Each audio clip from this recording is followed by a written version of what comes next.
жынды емес шығар, сондықтан ақысын беріп қойып қарап отыратын. Әкеңді санасы бар кісі үйлендіріп қойыңыздар, қуансын жаным. Ама Америкаға не үшін бардыңыз дейді. Қазақтар шақырды. Сол жердегі бәлен 100 000 қазақ бар. Солармен кездестім, соларға уағыз айттым. Бұйырса тағы да барсам деп отырмыз. Қазақтар мешіт ашайын деп жатыр, құрылтай жасайын деп жатыр, ұстаздыққа шақырып жатыр. Сол жерге барып дәріс беріп, содан кейін барып сол жерде қазақ орталығын ашып жатыр. Соған барып қазақта жәрдем бермейміз ба?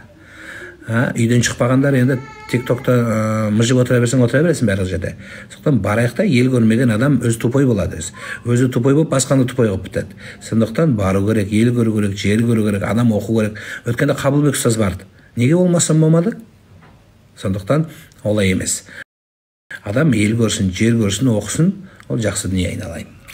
Шамаң жетсе сен де бар. Шамаң жетсе.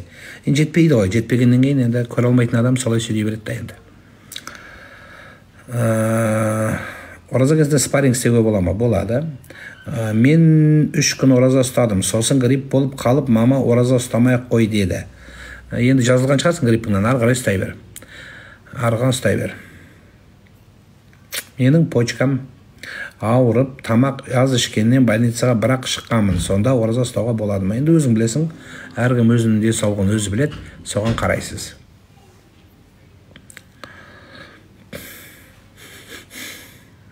Армияға барған дұрыс па? Дұрыс, армияға бару керек. Отанды қорғау міндет болады. Кеше осы масон деп жаза берген баланы мен сотқа бердім. Кешірім сұрап, маған видеосын жазды. Мен оны жарияладық, біз көріңіздер. Масон деп жаза берген, соны сотқа шақырып, 780 000 теңге штраф салып еді. Содан экстремизм статьясы бойынша кешірім сұрап, жылап, мамасы келіп, алдыма папасы келіп, сүмірейіп, бәрі солай болды. Сондықтан жаза беріңіздер, қазір кешірім сұрап, ертең сізді видеоны салып қоямыз. Сіздерге көбірек штраф салынады, 3-4 миллион салынады, соң Қазақстаннан тыйым салынады шығуға, соны сүмірейіп тағы жазасың, Құдай қаласа. Жаза бер. Жаза бер, қияметте тағы жауап бересің. Оған әлі Құдай қаласа, бірақ дерзкейсің ғой, жаза бер, көреміз. Бірақ жаза беріңдер. Боқтап жаз, тағы да көрейін. Дұқтарың қаншалыққа баратын. Дұқ ұрып тұрған сияқты ғой. 3-4 миллион штраф төлегеннен дұқың шығып кетеді сразу. Сүмірейесінде қаласың. Еще ол ақшаны аламыз да, біз жетім жесірлерге таратып жібереміз, бізге де сауап болады, саған да сауап болады, сөйтіп боқтағаның үшін. Жаза беріңіздер. Ана кім көріп отыр, қарап отырмын, скринде батыр. Скринде береді, тау болады телефонымен, Құдай қаласа. Жаз. Білмей қалдым, мен сүмірейіп, мені кешіріңізші, біреулер шығарып тұрсың, мен де жаза салып едім деп жазып сала бірсің. 17-18-дегі. Мамасымен кеп, мамасы жылап, Құдай үшін деп. Ой, сол керек па сол. Солай дерзкей болсаң көр, әке-шеңді сүйретіп алып келеміз. Қазір ол оп-оңай телефонды тауып алу сенің, кім екеніңді. Жаза беріңіз. Мен барып сотқа да бармаймын. Отырған адвокат бар, қарап отырған. Ермек деген Тілеукен пағаларың бар, қарап отырған. Кім жазды, скриндап отыр. Содан кейін сразу көреміз. Мен білмей қалдым, біреулер шығарған жаздым. Ол біреудің жазған саған жауап, сен өзің жауап бересің. Ол үшін жауап береді, сен өзің жауап бересің. Мен білмей қалдым деген статьяға жүрмейді екен. Мен де ойлағам, ой, білмей қалса анаған айтатын шығар. Жоқ, оказывается, сен жаздың ба, сен жауап береді екенсің. Жаза бер. Бәрі айтып жатыр, ғой деген жүрмейді екен. Намаз оқымай ораза қармаса болады дейді. Намаз оқымай ораза қармасаң ораза қабыл болады, бірақ намаз мойныңда қарыз болады. Сауабы аз болады. Мереке болып қалса бір күн ораза тұтпай қойсам бола ма дейді. Қалай ол? Не мереке? Егер айт күн болса, мұсылмандардың онда айт күн ұстай алмайсың. Басқа мереке ол.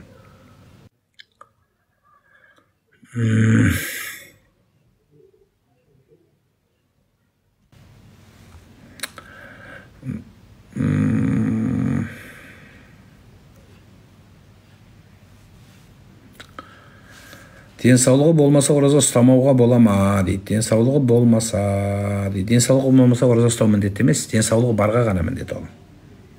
Тісті пастамен жуса бола ма? Енді дәмі болған үшін макрух деп айтылады, бірақ негізі оразаны бұзбайды жұтпасаң. Сіз Меккеге барғансыз ба дейді. Мен Меккеге гид болып алып барам. Сол жаққа алып барып, сол жақта адамдарға қызмет жасап көрсетем.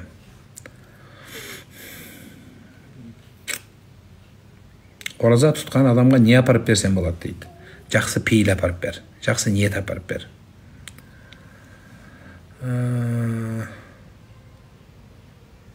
Көңіл бөлмеңіз дейді. Құдайды ұмытқандар. Мен ешкімге көңіл бөлмеймін. Әркім өз күнәсін өзі көтереді. Одан зорлар айтылғандар бар. Біздің де күнәмізді біреу көтеру керек қой, Құдай қаласа. Солай. Сезонный аллергиям бар. Мұрны бітеліп қалады. Ораза ұстағанда тамаққа түспейтіндей дәрі сепсе бұзыла ма?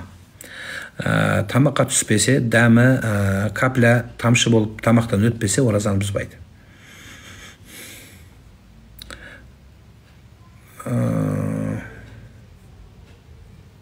Сәресіне ерте жауып ұйықтай беруге бола ма? Болады, бірақ макрухтығы бар, өз уақытысында ішкен жақсырақ болады.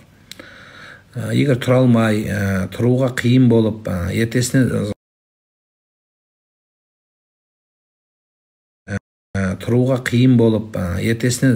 жұмысыңа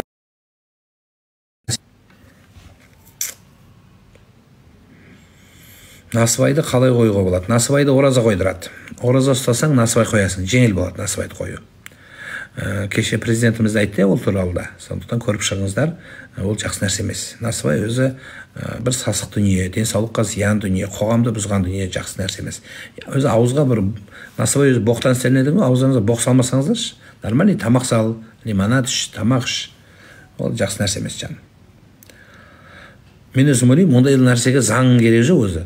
Біз өзі ақылды адамбыз ғой бәріміз. Аузыңа жаман нәрсе салма десе, аузыңа саласың. Қандай адамсың енді? Қант диабетінің екінші типіне ораза ұстауға бола ма? Дәрігермен келіңіз.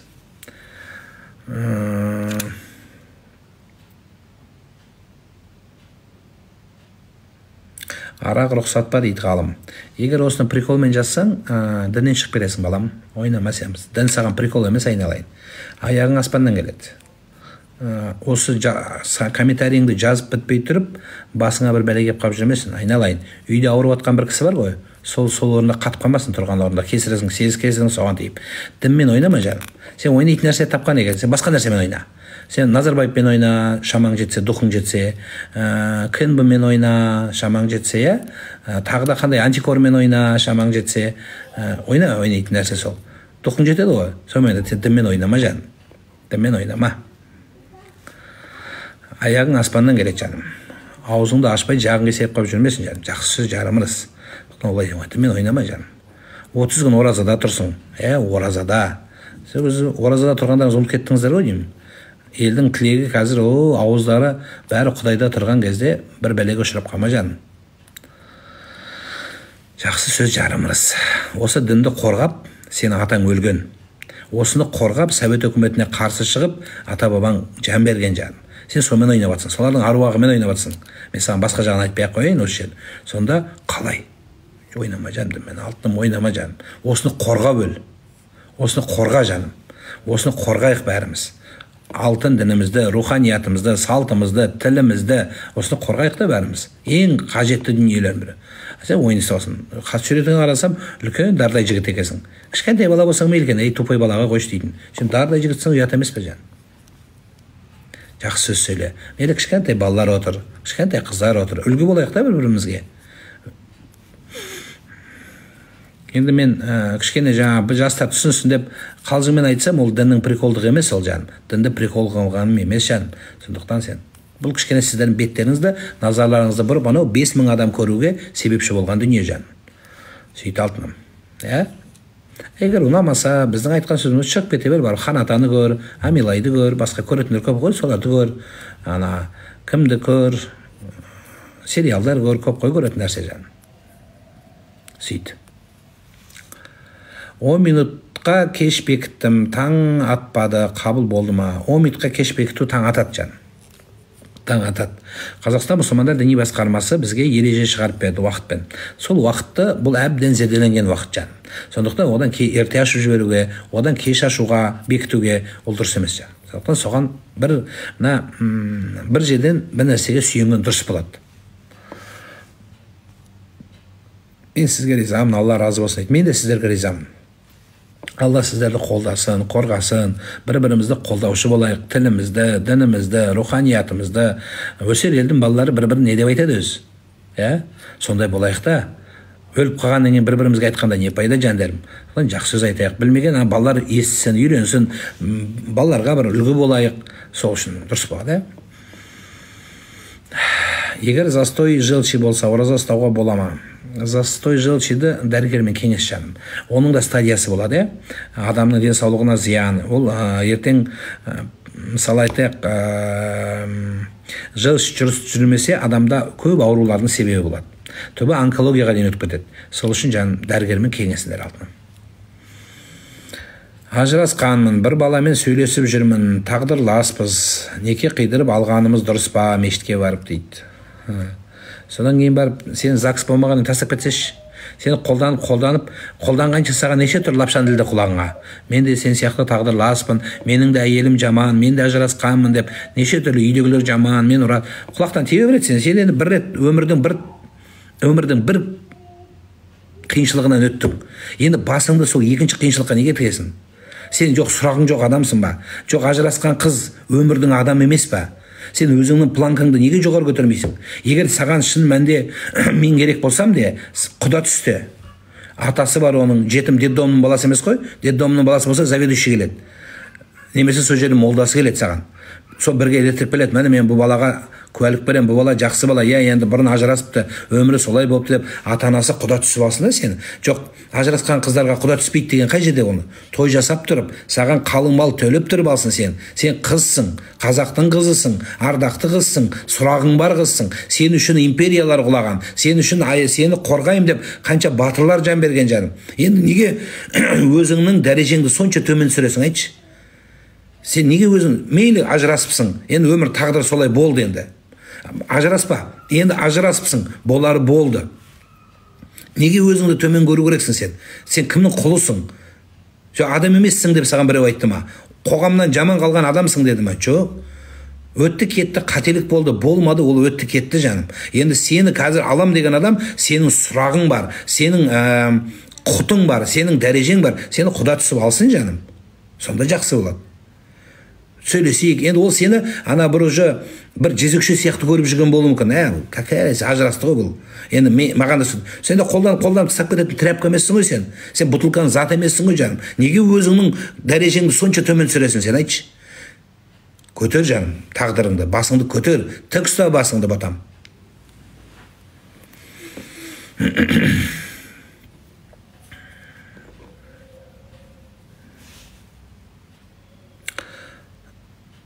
Балаларым ауырмас үшін қандай дұға оқуға болады?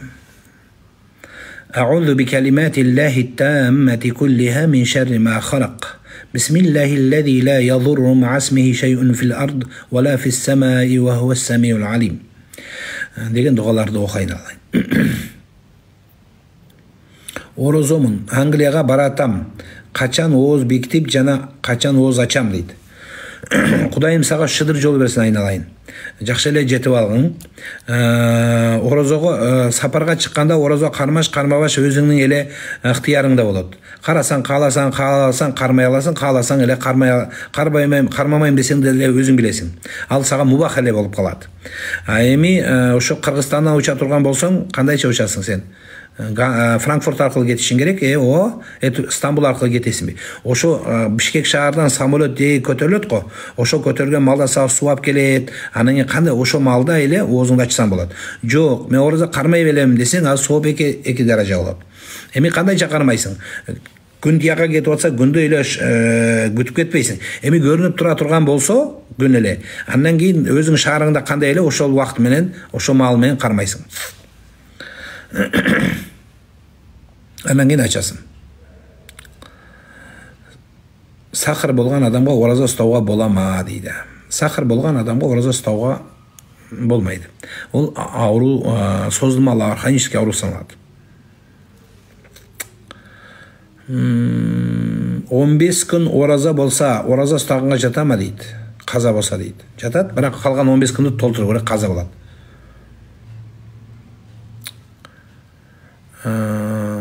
Арқабай ауылынан сізге үлкен сәлем дейді. Алла разы болсын Гүлжан. Мен көзімнен су аралас әрің ағып тұрады. Ұстаған оразам қабыл болады ма дейді.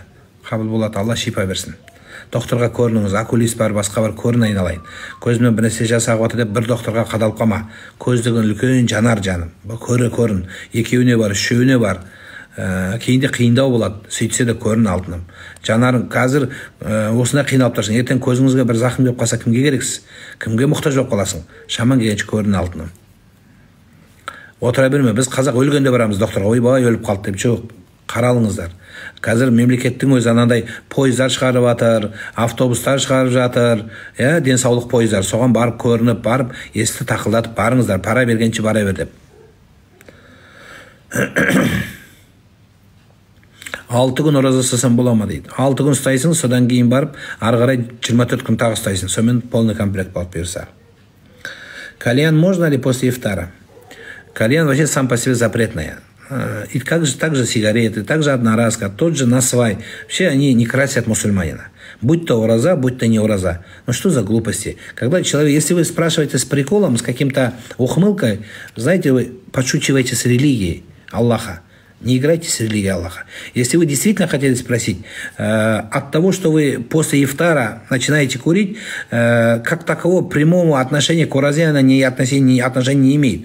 Почему? Так как после разговения вы считаетесь уже вне уразы.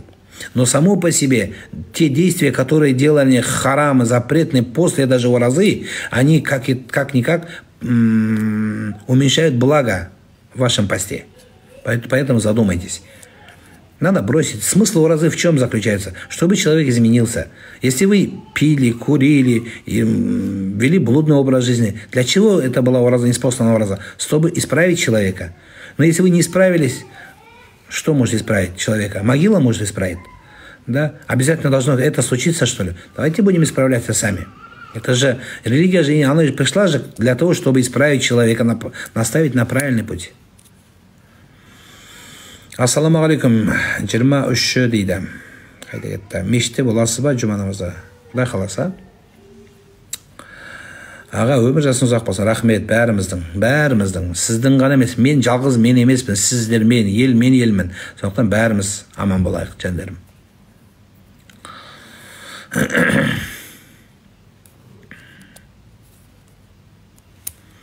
Мені Ресейге шақырып отыр. Енді Путин аға болам болса кезде, Америкаға барсам масом болдым. Россияға барсам Путин болам. Қытайға шақырып жатыр. Қытайға барсам кім болады сонда?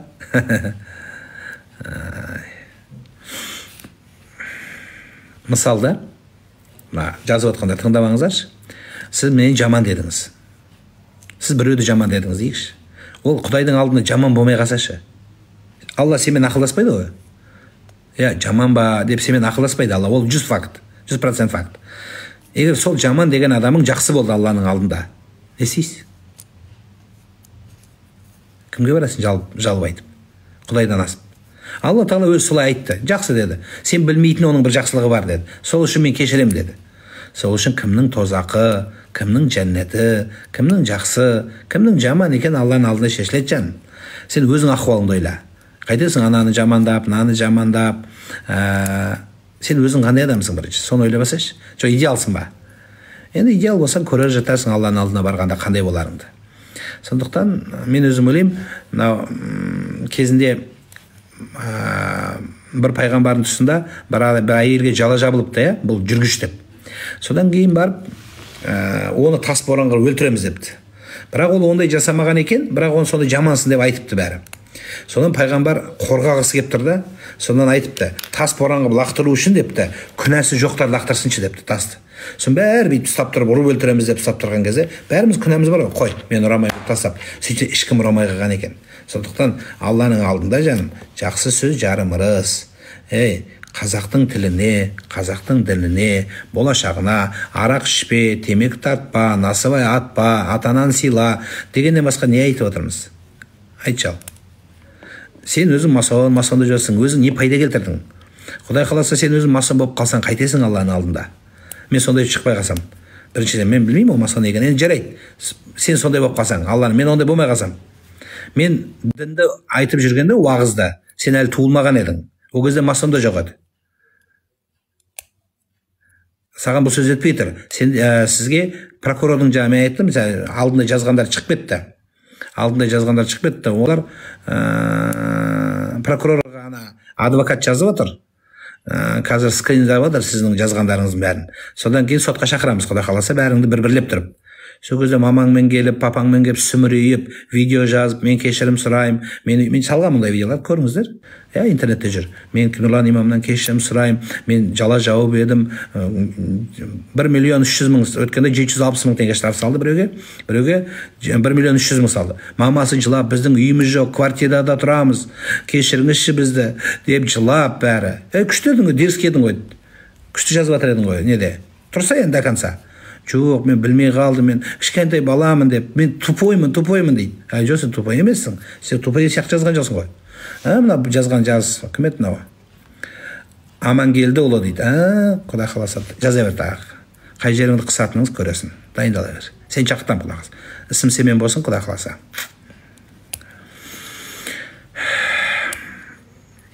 Ереке көріп отырсыз ғой, скриндай беріңіз. Мына горилланы да скриндаңыз барлығын. Көрейік, қаншалыққа баратын. Жазындар, айналайын. Қандай жақсы болады. Аккаунтыңды өшірсең де телефоннан тауып аламыз. Өткенде біреу өшіріп тастапты сразу. Содан кейін контакттарын тауып алады екен. Қазір оп-оңай екен ғой. Кімге звондаған, кімге жазған, бәрі шығады екен, перепискасы. Мен таң қалдым өзі. Бүйтіп тұрып, менде бар еді перепискалар, көрсетемін сіздерге. Сразу тауып алды. Ол кім телефон десе, ол Бәленбаев Түгеленбайдың телефон деді.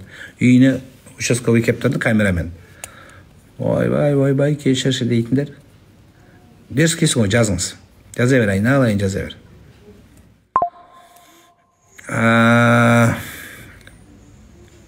Пидияға қанша беру керек дейді. Пидия жағдай қаралады жаным. Егер жағдайың болса ғана бересің. Жағдайың болмаса тәубе еткеніңіз жеткілікті. Мән бермеңіз аға дейді. Мен ешкімге мән берген жоқпын, бірақ кейде шектен өтіп кетеді екен, сондықтан соған бала айтылған нәрсе. Қандай мәселе? Не туралы? Мен дем салмаймын. Ана жерде кісі бар, сол кісіге жолығасыз. Мен сол кісіге шақыртқам сізді. Күте тұрыңыз, қазір келеді сол кісі білмейді.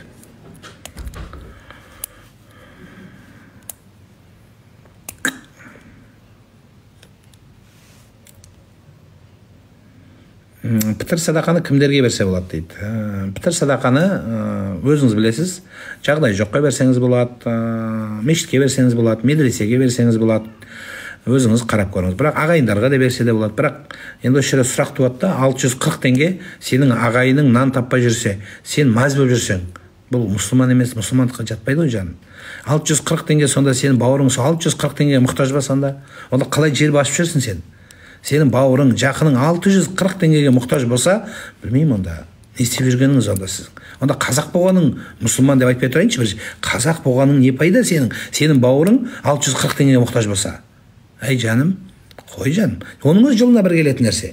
Мен түсінем, бір 6.300.000 берсең, 640.000 теңге болса, ой, бір жерін жамайды ғой дейтін. 640 теңге не жамайды? Сонда екі нан, даже бір нан, бір порция тамақ алып жей алмай жүрсе сен бауырың, соған 640 теңге бергенге ұялмайсыз ба сонда? Айтшы. Пітір садақа жағдай жоқ кісіге берсе, оқып беру керек па бізге? Жоқ.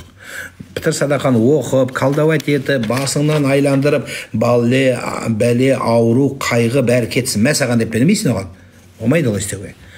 Олай істемеңіздер, біреудің. Ол қайыршы емес, бейшара емес. Өз бауырыңды, өз жақыныңды, өз ұлттасыңды, өз діндесіңді, өз мұсылманыңды, өз қоғамдағы азаматыңды сөйтіп бейшара қып көрсетсең не болады? Мына қалай өмір сүреміз біз? Онда қалай жер басып жүрміз? Жоқ, олай қойыңыздар.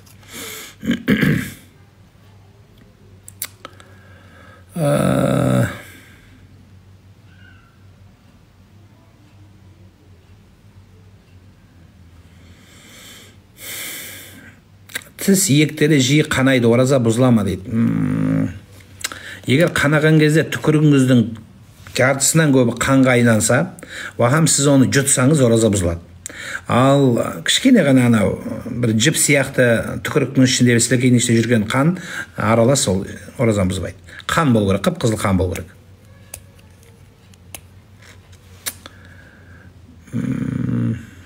Түсімде крокодил көрдім дейді. Қашып жүрмін, нені білдіреді дейді. Фатиха сүресін жаттап алып оқы дегенді білдіреді жаным. Намаз оқы деген сөз. Ол жақсына түс емес. Бассейнге жүзсем бола ма дейді. Негізі күтінген дұрыс, бірақ енді сен спортпен айналысып, денсаулығыңды шыңғыртып жүрген адам болсаң, суды жұтып қойма, бассейн суын мұрныңа кіріп кетпесін, құлақынан терең өтіп кетсе, тоже ораза бұзылуға алып барады. Басқа одан кейін болды енді сол ораза. Бассейндегі сақ болу керек. Система алсаң, система жамбасқа, жаңағы қолға, тамырға, көк тамырға, одан кейін барып жамбасқа салынған укол оразаны бұзбайды. Егер витамин болып қуат беретін дүние болмаса, күйеуімнің туыстарын көргім келмейді, барғым да келмейді, не істеуге болады, ажырасып кету керек па дейді. Жоқ. Енді көргім келмейтін адам бәрінен қаша беретін болсақ, жер бетінде бәрін көргіміз келмейді ғой. Не істейміз енді? Не істейміз? Таспен атқанға аспен ат деп атаң үйреткен жоқ па саған жаным? Тәрбиелеуді үйреткен жоқ па жаным? Сондықтан өзіміз тәрбиелейік, Жұма намаздың бірінші сүннетін оқығанда 4 ракат қосымша сүре оқимыз ба? 4 ракаттың 4-іне де оқисыз жаным. Ораза ұстағым келеді, жүрегім ауырады, ұстай алмасам күнә ма? Докторға көрініңіз, дәрігер айтады. Оразада ауырған емнені білдіреді? Барымыз ауырыз да. Оразада ауырсаң да, оразадан адам ауырып қалдым, значит менде ондай проблема бар Турбаева. Енді қылсам андай болдырғай, жоқ, андай қылышқа болмайды. Анда сен анда көз ашық болып кетесің. Көзім тартып атады, бүйтіп азыр илайым, моу жақтан азыр қуана тұрғам, азыр тияқтан емне болады, шықыр ете қалады, пықыр ете қалады, көз ашық айналып кетесің, андай болмайды. Құдайым береді, адам ауырайды, адам еще ауырайды, башы ауырайды, ақша болса қайрелі ауырайсың. Ошол чөнтөктө акчаң болбосо сразу ауырайсың, катуу эле ауырайсың. Ошондой болуп катты адам. Вирус бар, ошондой отравление болот. Кыргызстандан ыспа дейт. Жок, казактын. Кыргызча союлгандан курал коюлгандан кийин кыргызча жооп берип жатам. Өзбекче койсам өзбекче эмге апарып барамыз. Англисче сөйлөп берем, арабчада жооп берем, проблем жок.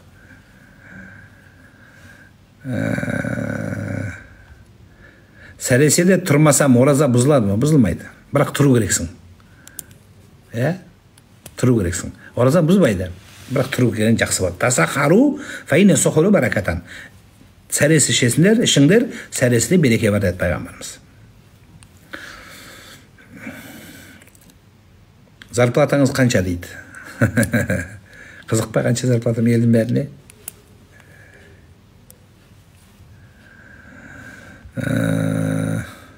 Балам оқи алмай қалдым, қайда кетті?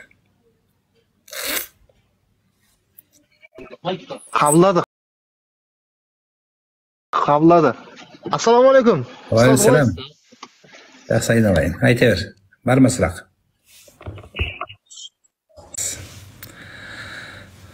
Қызық болып тұр ма?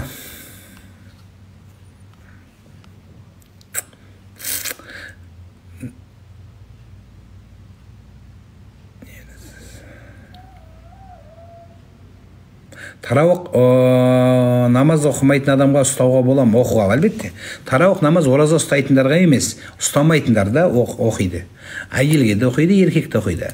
Тарауықтың оразаға тікелей қатысы жоқ. Яғни Рамазан айында болған үшін ораза ұстағандар ғана оқиды деген түсінік бар да, жоқ, ол емес. Оқи бересіз. Менің атың кім дейді сұрақ. Сен өз атыңды өзің білмесең, мен қайдан білем жаным? Нұрлан аға, күйеуімді қызғанамын туыстарынан дейді. Енді олар тиіп алмайды ғой сен күйеуіңе. Күйеу сенікі же болды. Сондықтан қызғанғаннан дұрыс емес жаным. Ертең мысалы қараш, туысқандарың ертең байып кетсе, сендердің жағдайларың төмен түсіп қалса, сен араластырмай қойғансың, сен виноватсың. Күйеуіңді бүйтіп араласпа дегенсің. Олар бай болып кетті, нефтяник болып кетті. Ұялмай барасың ба? Жағдайың қиын болып тұрса барасың ба сүмірейіп? Балаң жағдайы қиын болады, ауырып қаласың, бір нәрсе керек болады, ақша керек болады. Сол кезде қалай барасың? Жоқ, бізде жағдай жоқ болса араласпай, бай болса араласатын болып қалдық қой ол. Бола ма сол? Жоқ жаным. Ертең бастарыңа қиыншылық жағдай түссе, сенің бауырым деп келетін сол күйеуіңнің бауырлары жаным. Сондықтан олай жасама. Енді сенікін туғаныңмен араласу керек та, күйеуің туғаныңмен араласпай қойса не болады? Оны аяққа таптама, сен өйтіп еркектің абыройын түсірме жан. Ертең сенің балаң өсіріп жатсың, балаңды әйел сөйтеді, сенің мамаң құрсын, ненавижу тебя дейді. Сен мінезің бар, қыз екенсің. Айтады, сен мамаң құрсын, өліп қалсын мамаң дейді. Сөз не істейсің сен? Жыламайсың ба? Алдыңа келмей ма? Жоқ, келін виноват бола ма ол кезде? Ол кезде келін виноват болды, сен қазір виноват емессің. Бола ма сол жаным? Олай болмайды. Қазақ айтады, кең болсаң, кем болмайсың дейді жаным. Тісті стоматологқа емдетсе, ораза бұзыла ма дейді? Бұзылмайды. Оралға қашан келесіз? Бұйырса, оразадан кейін бізде шетелдің ішіне Монғолия шақырып отыр. Монғолияға барамыз бұйырса, Монғолиядағы мұсылмандарға, қазақтарымызға. Содан кейін тағы да Өзбекстанды шақырып отыр, Қырғызстанға барамыз. Содан кейін тағы да еліміздің біраз жерін бұйырса аралап сіздермен кездесу өткіземіз. Алла амандық берсін, оразаларыңыз қабыл болсын. Оразаны жақсылықпен өткізіңіздер, иншалла дұрыс болады. Тарауықтан таңға дейін уақытта, тарауықты таңға дейін оқыса бола ма? Жоқ. Таңға дейін созған дұрыс емес. Өзі құптан оқылады, құптанның сүннеті оқылады, содан кейін барып міндетті түрде тарауық оқылу керек.